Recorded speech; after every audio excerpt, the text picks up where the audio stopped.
Arona Biaye 28 ans Souleymane Camara 25 ans nekkoon ñaari xale yu ñu rayoon ca Casamance ci tuerie bu Niadou ci weeru novembre rebelle yi faat leen ci ay anam yu ñaaw li ni mel tax ci ñaar fukki fan ak juróom ci weeru janvier l'armée bu Sénégal déclenché benn opération de sécurisation bu yaatu fee ca Boumane Blaze bu Soloum Badiong ak Sékoum di ay base rebelle nekk ci diggante Casamance ak Guinée-Bissau.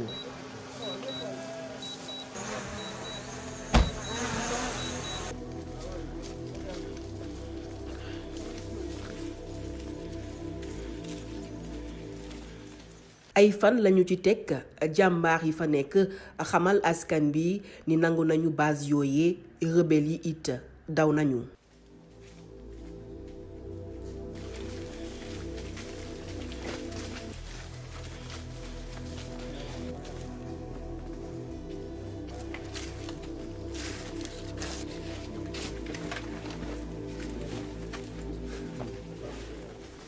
ñoo ngi ci base bu Badiong fii nag benn fan ci weeru février la l'armée bi nangu gannaaw bi fi rebelle yi dëkkee ci lu ëpp fanweeri at. fii mooy Badiong mooy seen base bu gënoon mag contrairement à ce que ñi lu ñu doon foog laa te Sékoum moo gën a mag effectivement Sékoum c'est juste un état-major voilà bariwul ay nit voilà du amul du xeex. Voilà donc Sékoum aussi nangu nañ ko depuis ci fan yii passé suñuy objectif wax naa ko nii léegi donc moo doon ñu may population ñu mun a jibi si seen dëkk yoo xamante ne dàq lañ leen fi depuis 30 ans. ñu mun a également aussi mun a contrôler suñuy frontières suñu diggante ak Guinée-Bissau. Voilà surtout pour la xamante ne ñu ngi ko doon utiliser ñi doon def trafic daaw ñu jaar umpak ñuy jaar ci yeneen piste yu ndaw yi léegi c'est sécurisé. Et puis le troisième objectif moo doon ñu ñëw fii ñu attaquer l'économie de guerre des bandes armées.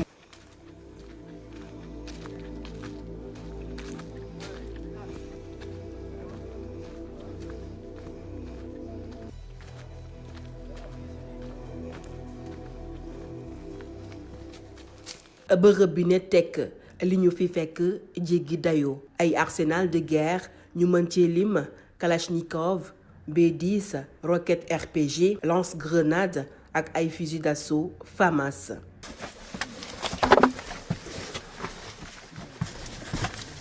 ba tey ñu gis fi ay souterrain yu ñu denc ay armes explosives. ma ñëw.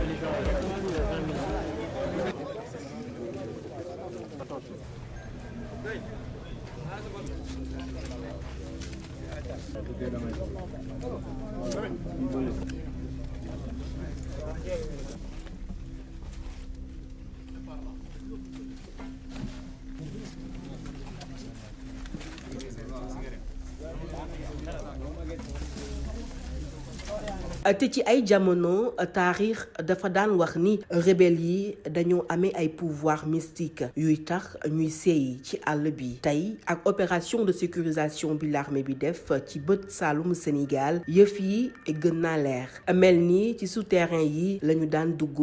génne ci beneen yoon ci àll bi.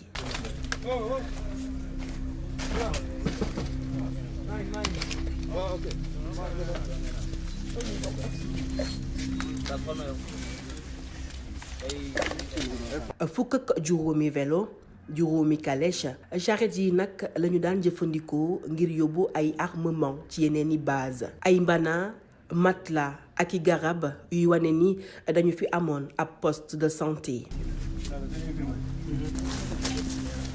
rebelle yi ñaata lañu woon ci bërëb bi dina jafe ñu indi ci ay tontu ci jamono ji waaye bu ñu sukkandikoo ci kàddu l'armée bi Badiong bokkoon na ci base rebelle yi gën a rëy. këyit yi ngeen di gis li ñuy ñàkk am solo dañ di ay documents top secret yi nga xam ni waa MFDC ñoo ko moom jëm ci seen wàllum yëngu-yëngu yu ñu daan amal ak ñan ñoo leen ngemb te nekk bitim réew. yeneen ci document yi di fësal ay opération yu ñu waroon a tëral kañ ak fan di laaj yu ñu dul mën a tontu ay information explosive dëxuñu ci biir te bu l'armée bi xuusee bu baax ci l'enquête bi mbóot yu bëri daañu sulleeku kilifa yu bëri it daañu wadd te ci sunuy xibaar am na yenn document yu rebelle yi rawale ci teen bi.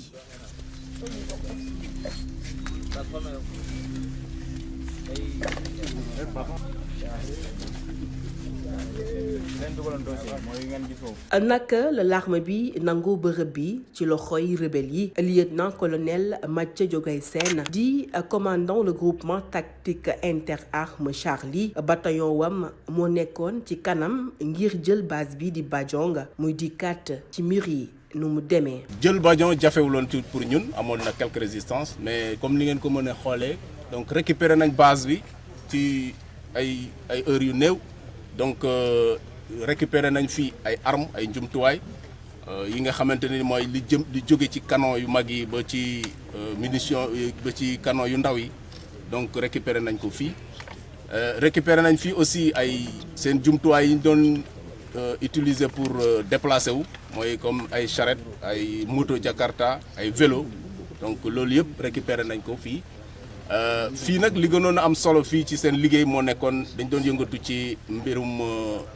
drogue donc muy yamba bi donc fii moom daanaka mun naa wax ne li fi gën a bari ci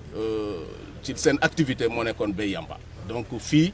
soo xoolee am na fukki tool yu ñu lim fii yoo xam ne vraiment am na yu xam ne yegg na ay hectares am na yoo xam ne motul hectare quand même mais au moins yamba bi daal màgg na. li ngeen di gis ni yëpp ay toolu yamba la tollu ci ay hectares yi hectares li ni mel wane ni rebelle yi yamba la ñu doon jaay ngir am xaalis ak ay armes.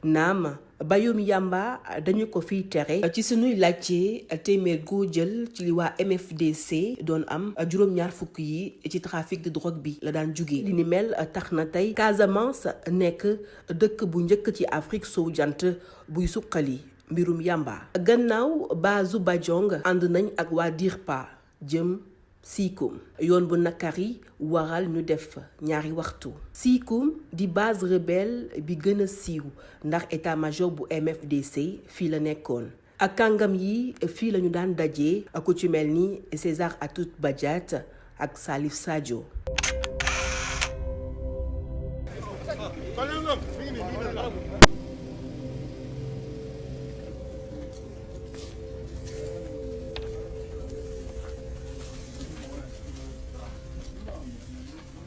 diwaan bi itam ay toolu yamba dalal ñu lieutenant colonel Clément Hubert Boucal nekk commandant le groupement tactique interarmes Bravo jiite fi it commando yi di ñu xamal bayum yamba bi doole bi mu fi am ak naka la ñu tëralee ba nangu Siikoum. tey ñu ngi fii Siikoum muy dëkk boo xamante ni dëkk bu historique la parce que PC bi fii la nekkoon. maintenant balaa ñu fee ñëw jot nañu récupérer yenn position yi nekkoon suñu kaw am na yenn yoo xamante ni romb ngeen ko certainement ci yoon bi muy position Boumane Blaze bi ñu paree foofu ñu dem jël aussi position Boussouloum donc position yooyu yëpp ngeen gis dañ fa nekk lu dul di béy yamba ak di dagg bant yi di jaay ak aussi di jëfandiku lépp loo xamante ni mu ngi ci àll bi te xamante ni population locale yi ñi nekkoon ci dëkkuwaay yooyu ñoom ñoo ko yelool mais dañu ñëw teg ci seen loxo di def lu leen neex mu leen di indil xaalis bu bëri boo xamante ni ñoom lay jëriñ te du jëriñ ñoo xamante ni ñoo nekkoon ci dëkk yooyu waaye comme état aussi dafa nekk pour assurer sécurité nit ñi seen dem ak ñëw ak seen am-am moo tax ñu def suñu liggéey fexe ba dàq saay-saay yooyu ñu jóge fi ndax ñi ñoo xamante ni ça fait des années la ñu quitté seen kër yi ñu mën a dellu siwaat ci seen i dëkk mën a def seen i activité normale dajalewaat seen njaboot parce que nit ñi njaboot yi tas nañ